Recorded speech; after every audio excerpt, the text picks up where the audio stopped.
गुरुर्देवो महेश्वरम्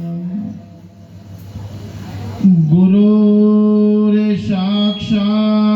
परं ब्रह्म तस्मै श्री गुरुदेव नमः। त्वमेव माता च पिता त्वमेव त्वमेव बन्धो च सखा त्वमेव त्वमेव विद्या द्रविणं त्वमेव त्वमेव सर्वं मम देवं देव। यदा यदा हि धर्मस्य ग्लानिर्भवति न भारतम् अभ्युत्थानं धर्मस्य तदात्म्यानं सृजाम्यहं परित्राणाय साधूनां विनाशाय दुष्कृतानां धर्मस्थापनार्थायं संभवामि युगे युगे युगे। આજરોજ પાવન અને પુણ્યશાળી ભૂમિ અલખધામ આશ્રમ સીતવાડા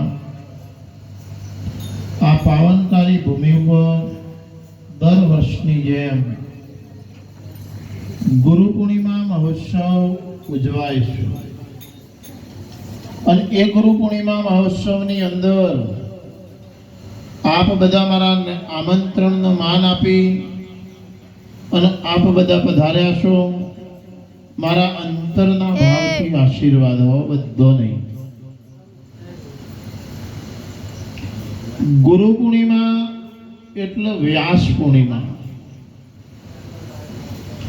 ભારતની સંસ્કૃતિની અંદર આપણા ઋષિ મુનિઓ સંતો મહાપુરુષોએ બધા જ દેવી દેવતાઓના તહેવારો નક્કી કરતા વચમાં આ એક તિથિ સંતોની નોતી આવતી એટલે સંતોની તિથિ અષાઢ સુદ પૂર્ણિમા એટલે ગુરુ પૂર્ણિમા વ્યાસ ભગવાને નક્કી કરેલી આ તિથિ એટલે આપણે બધા હાથ ઊંચા કરી ભગવાન વ્યાસજીની જય બોલીશું। બોલો ભગવાન વ્યાસની જય। શંકર ભોરાનાથ की रामदेव जी महाराज की जय। પોતપોતાના સદગુરુ મહારાજની જય। ગુરુનો મહિમા ખૂબ અપરંપાર છે। ગુરુના મહિમાની ગતિને જે કોઈ જાણ એ વ્યક્તિ પરમ પદને પામી શકશે। આપણા વચ્ચે અમારા નિમંત્રણને માન આપી પોયડા મંડળ ગલતેશ્વર ગોરાવજણા સાદરા અને અમારું લાડીલું ભાવિક ડેમય મંડળને બધાય મંડળને તાલીથી વધાવો। બીજા ભક્તો અમારા દિલીપસિંહ બાપુ પણ પધાર્યા છે કણભાથી એમને પણ તાલીથી વધાવો પ્રભુ। સાઉન્ડનો સથવારો એવો મોટી શિવોલી કારોબાને તાલીથી વધાવો અને અનિતાબેન ભજરી એ પણ સિંગર છે એમને તાલીથી વધાવો અને અમારા પ્રિય શિષ્ય એવા સરોજબેન ઠાકોર ગુજરાતમાં ગુંજતું નામ એમનો એટલો બધો મીઠો સુર શક સાહેબ આપણો આનંદ આવશે એમના ભજન સાંભળવાનો।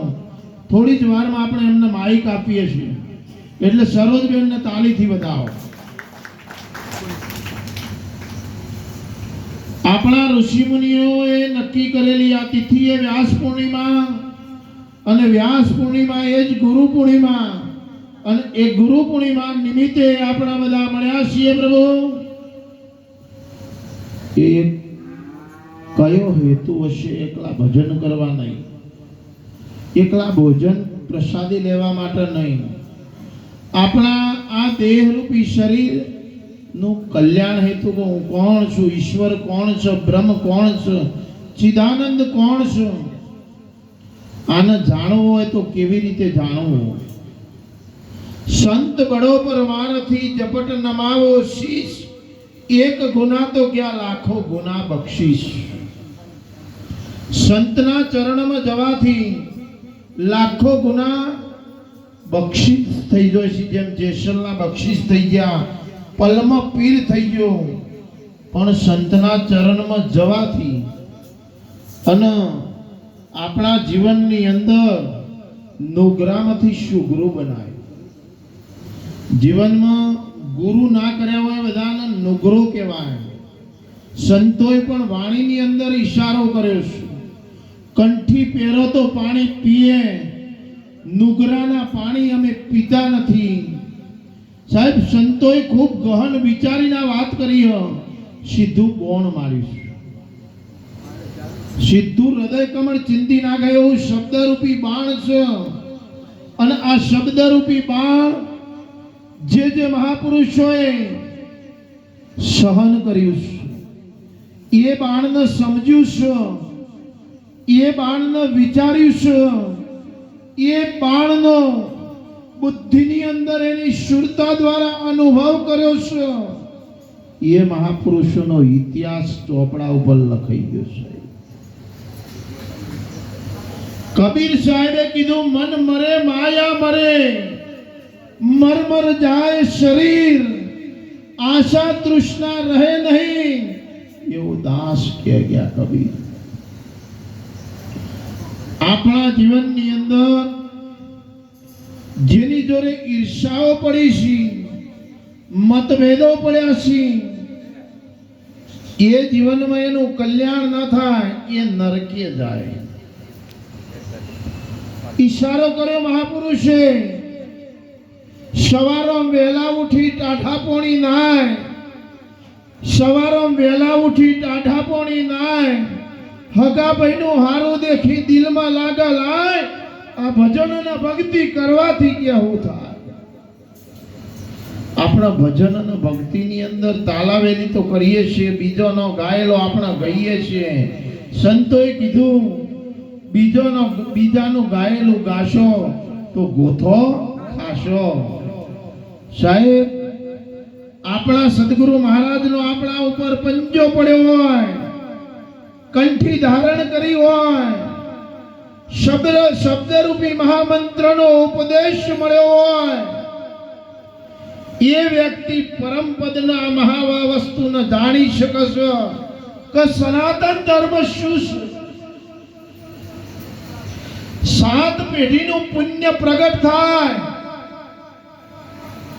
7 પેઢીનું પુણ્ય પ્રગટ થાય તો કે એક માનવ અવતાર તન પ્રાપ્ત થાય છે.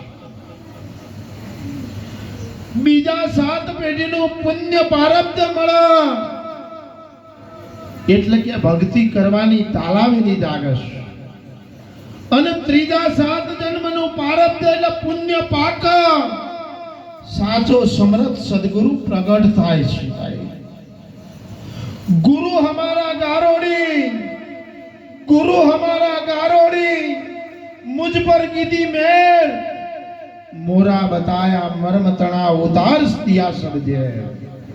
आ हरा 5 फूटना शरीરની અંદર નાગનમાં જેટલું ઝેર ઓછું પડ્યું છે ને, એટલું આ શરીરની અંદર ઝેર પડ્યું છે.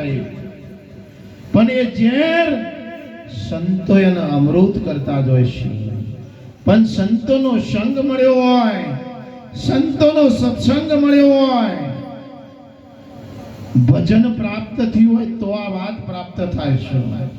નકર ઘણા તો ગુરુ કર્યા પછી હું ગમે હખણા નહીં રહેતા, હું ગમે હખણા રહેતા, ચોક બેઠા હોય ઈકણે હખણા નહીં રહેતા. તો આ મા બાપના પુણ્યના પ્રતાપથી આ માનવ તન પ્રાપ્ત થઈ છે. જનેતા મૈયા જણજે ભક્ત દાતાર કે શૂર, નહીં તો માતું રહેજે વાંજણી मत घुमावी शरीर का नूर। हे जनेता मैया एवा व्यक्तिनो તું જન્મ આપજે કે જે દાતાર હોય, શુરો હોય, સંત હોય। નકા એ નૂર કે તો લોય એને તું કોઈ ખાડામાં દબાવી દેજે સાહેબ। એવા વ્યક્તિનો જન્મ ના આપતી। કેમ?